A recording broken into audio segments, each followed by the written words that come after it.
નમસ્કાર મિત્રો, વિડીયોમાં તમારું સ્વાગત છે। જી હા મિત્રો, અત્યારે હાલ મોટા અને મહત્વના સમાચાર સામે આવી રહ્યા છે। તો મિત્રો, સમાચારમાં વાત કરીએ તો 70ના દાયકાની સુંદર ફિલ્મ અભિનેત્રી રીટા આચરનું 68 વર્ષની વયે નિદાન થયું છે। બુધવારે તેમને આ દુનિયાને અલવિદા કહી દીધું। તેમના 70ના દાયકાની કેટલીક હિન્દી અને ઘણી દક્ષિણ ફિલ્મોમાં અભિનય કર્યો હતો, જેમાં મોટા ભાગે કન્નડ હતી।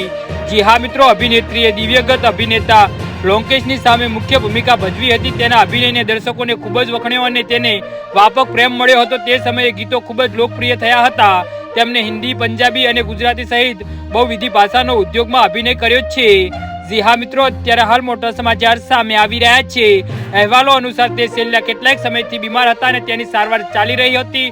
ઘણા જાણીતા લોકોએ સોશિયલ મીડિયા પ્લેટફોર્મ પર લોકપ્રિય અભિનેત્રીના દુઃખદ અવસાન વિશે પોસ્ટ કર્યું હતું। ઘણા ચાહકોએ પણ અભિનેત્રીના નિધન પર શોક વ્યક્ત કર્યો હતો। જી હા મિત્રો, તો આના વિશે તમારું શું કહેવું છે તો નીચે અમારી કમેન્ટ બોક્સમાં જરૂરથી જણાવજો અને અમારી યુટ્યુબ ચેનલને સબસ્ક્રાઇબ કરવાની ભૂલતા નહીં। વિડીયો પૂરો જોવા બદલ તમારો આભાર।